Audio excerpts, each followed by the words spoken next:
Today on Divorce Court. I have a problem with Rasaan and some of his tendencies as far as cheating and lying. When I try to talk to Shanique, we try to have some type of conversation, but after a while, it goes left. He cannot keep blaming me for our problems. Some of the issues that we are having are trust issues. Rasaan, I want you to know that if you don't fix certain habits as far as lying, cheating, and also not standing up for me when it comes to your family members, then we will not be together anymore. We can do better, and I know we can do better, so let's work it out. Divorce Court is now in session. The Honorable Judge Lynn Toller presiding. Good day, ladies and gentlemen. I'm here today with Shanique Tennell and Rasaan Moore. The two of you have been together for 4 years, but you're only 21 years old. You have one child together who is 2. Ms. Tennell, I'm going to start with you. Why don't you tell me a little bit about your relationship and why we're here in Divorce Court today? Rasaan and I have been together for 4 years, like you said, and when we started out, which was in high school, he was the perfect gentleman, and then he transformed into a grade A cheater, number 1, and he's also a liar. Okay. Give me some cheating stories. Well, the first time I suspected that he was cheating was when I was 6 months pregnant. I was going to school and working, and when I was home, I slept a lot. So, we didn't really have daily contact all the time. But one day, my dog, Lucky, she was acting a little funny, acting sickly. So I called the vet, and he told me to bring her in. When we brought Lucky in, he gave her a laxative. And when she relieved herself, came out a G-string, a cheetah print.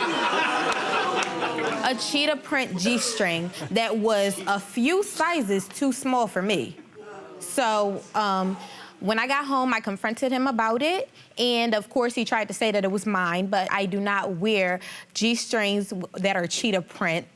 And so then started some yelling, and the neighbors, they heard the ruckus, so they called the police, and the police saw that I was the aggressor, so they took me and they held me over the weekend. And then he came to get me, and he just kept trying to convince me that it was mine, but I know that it wasn't. Mr. Moore, do you have anything you'd like to say about the G-string? Your Honor, honestly, I didn't leave no G-string in there in my room. My dog be all through the house, so it could have been picked up by anybody. You guys live alone? You guys live Well, with at the people? moment, we was living together. But I mean, were other people in the household other with people you? was in the household. So, He could have got the G-string from anywhere. Anywhere. Why My did it have to cousin- be from him? Who else in the house was wearing a cheetah print G-string? Come on. Well, I don't know who was there, and don't tell me. Right.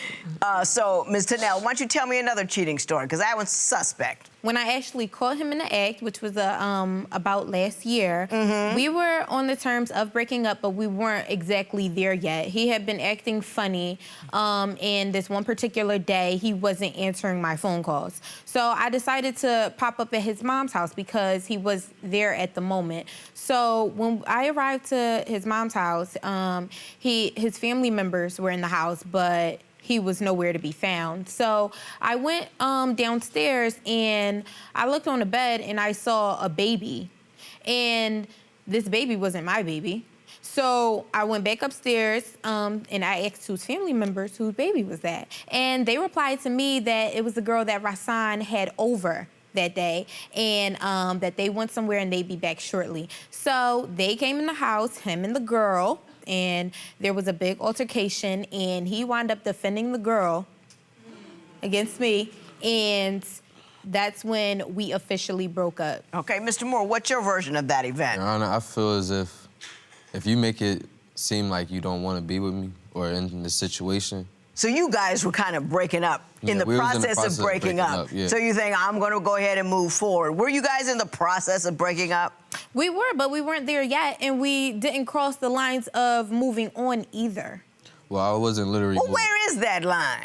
That line is when he was sending me mixed signals. One minute he wanted to be together, the next minute he didn't. Am I right? If anything, that was you. Any more cheating stories? I get that one. Any more cheating stories to tell me? No, besides the fact that he lies a lot. What did he lie about? Well, there was one day when we were going to bed, and when we went to bed, I woke up so I could get something to drink, and I noticed that he was not beside me at all. So it was like about 2 a.m. Where could he have been? So I called him. His phone went straight to voicemail. So I tried the landline, and when I called from the house phone, it started ringing, which means that I was blocked. So I'm calling, and again, no answer. At 4 a.m., he comes into the house frantic, sweaty, panicking, saying that he was just robbed of his phone and his money. So now I'm panicking too. And he's just saying, oh, you know, let's not worry about it. I'm glad that I have my life. I'll get another phone tomorrow. So as we're retreating to our bedroom, his phone rang. So I turned around and I looked at him and I just held my hand out because at this point it wasn't much more that he was gonna say. And when he put the phone in my hand, there was a text message from an unsaved number saying, I'm glad I could see you tonight. Mr. Moore, your version of that event. Since we was in the terms of breaking up again, I felt like I'm not about to make the issue even more worse than what it is, so I did lie. Were you guys, again, in the process of breaking up when this occurred? Were things uncool at the house? For a while, things been uncool, so... I guess on his part. I feel like she's stuck in her ways. I read in your paper that you pretty much allege that she's irrational and just kind of a little crazy with it, paranoid. Yeah, is that true? She just takes whatever she sees and go with it. Use the past to manipulate me about what's going on in the situation at the moment. It could be her wrong at the time, and I still be brought up. Okay. I want you to think, I know you're telling me a general story. I want you to think for a while and give me an example of one time where she's taken a little piece of information and blown it all out of proportion so I can make a determination as to whether or not she's irrational. 10 minutes later, I just see her loud throwing food at me or whatever, and I'm asking her. It just was a mess. My whole family was... Were you at his people's house throwing food at him?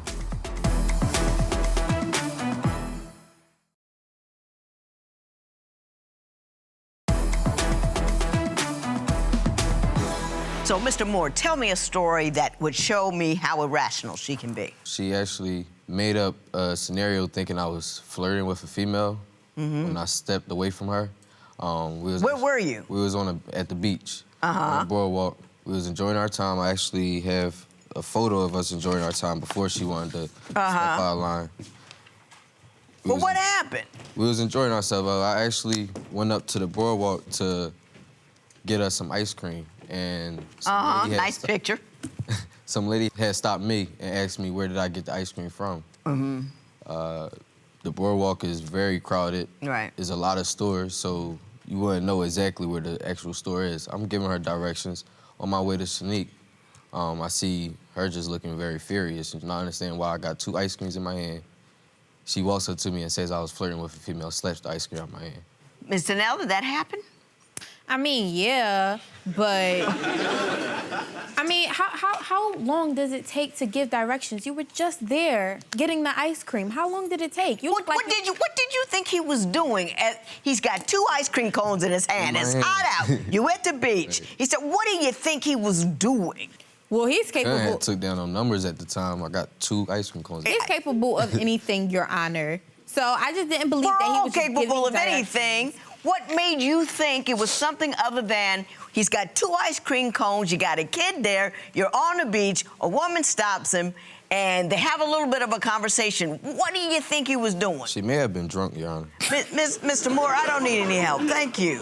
I wasn't drunk. I was very much in my right state of mind, and I was watching the whole time. It looked like you wanted to eat her up. Nah, maybe the ice cream, but Your Honor, she has a drinking problem. So I believe when Why do you say she has a drinking problem? Because I always find a little personal bottle of liquor in her bag. Like, it's okay to have it 1 or 2 shots, but a personal bottle is not, it's not acceptable. You running around with liquor on you, Miss Tunnell? I mean, not all the time. I mean, you know, let me give you a little hint.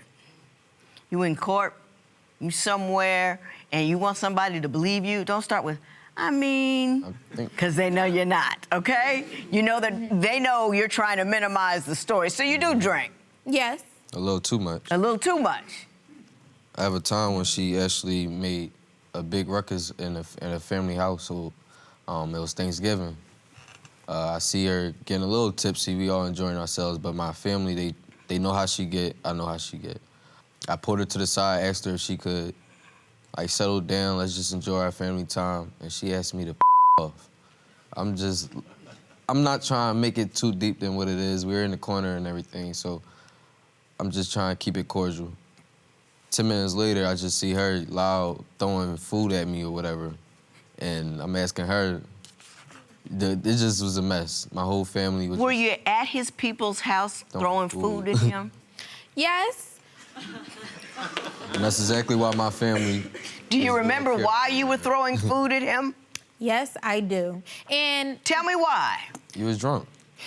He did not pull me to the side. He said so, oh, stop drinking. Oh, you're doing too much. Right in front of his family. That's embarrassing. So you thought you would resolve the embarrassing situation by heaving a plate of food in his direction. This was your resolution to the fact that you were being embarrassed unnecessarily. Not originally. Shanique is going to be her, Your Honor. I got you. Ms. Tennell, you have told me that he is a liar and a thief, and I want to know why. I couldn't carry the TV, so You tried to take the TV, so you what? I pushed it. And knocked it over and broke it? Yeah. Broke another TV. How many TVs has she broken?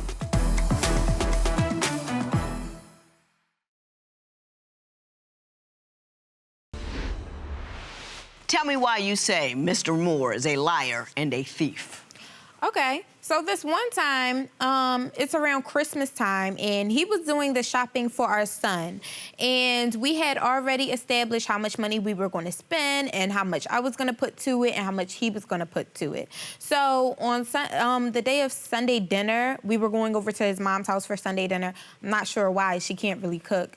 So as we're on our way there, we get there, and when we're there, she's bragging to her guests about this TV that her son bought her.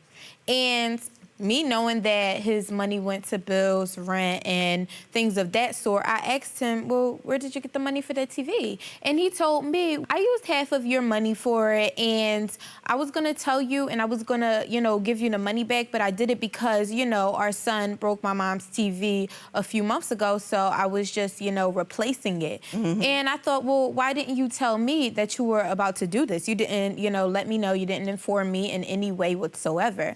So as his mom sees that I'm, chastising him and we're in the corner. Would you look at that as stealing? Don't interrupt her again, I'm sorry. nor me. Thank you. I'm sorry. Don't thank me. You're gonna regret it later. Ms. Tennell, were you telling him that, or were you all up and down him about it? No, I really wasn't all up and down. At least I don't think so. I don't think you know when you're all up and down somebody. No, I do know. But what got me upset is that she saw that her son and I were having a personal conversation, and she jumped in. And so then that resorted into altercation between not just me and him, but her and I as well. So now, I'm basically being ganged up on by him and her. And so I thought that since I paid for the TV, I'd take it. But I couldn't carry the TV, so You tried to take the TV, so you what? I pushed it. And knocked it over and broke it? Yeah. Broke another TV. How many TVs has she broken? That's the second TV she broke, actually. Yeah.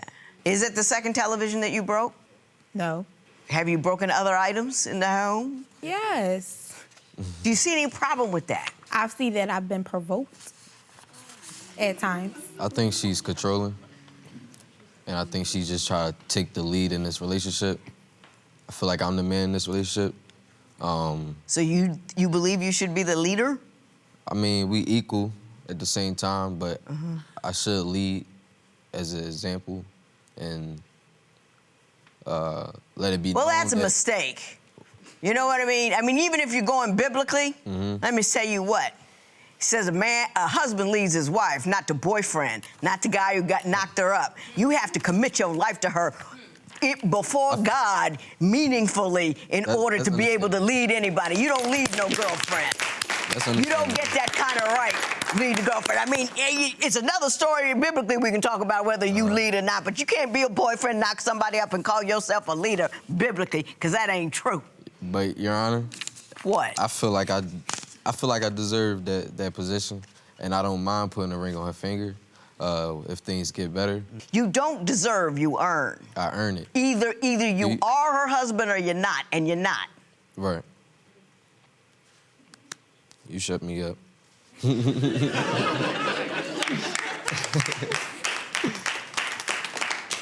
I got a statement from the mom, but I think we all know what it says. No, we don't.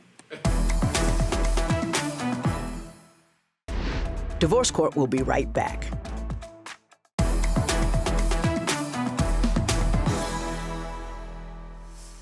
I have a statement from his mother. You can read it if you want to. Personally, I think it's redundant and won't be any help. You're not a listener. You're not going to listen to what she says. She don't like you. I know why she doesn't like you. You're angry. You are disruptive. You are destructive. You are constantly under the impression that he's doing something to you. I believe you've done things to her. I think you've cheated on her, and she's suspicious for a reason, so you bought that. Let me tell you, Ms. Tunnell, the anger that you display and the attitude that you hang on to and all the frustrations that you share so frequently and so forcefully is a prison of your own making. You do not destroy other people by doing it. You destroy yourself and your child. You destroy your sense of safety. You destroy your sense of self and your center and your peace. You don't tear up a television because you're mad at somebody, because that's just money out the window. You've got to grow up. I know you're only 21 years old, but you've got a child, and you've got an anger problem that is beyond control. That means you are creating little tornadoes in your little girl's head, or little boy's head. Little boy? Yeah. Little boy head. He has the right to have a stable childhood, and you not giving it to him.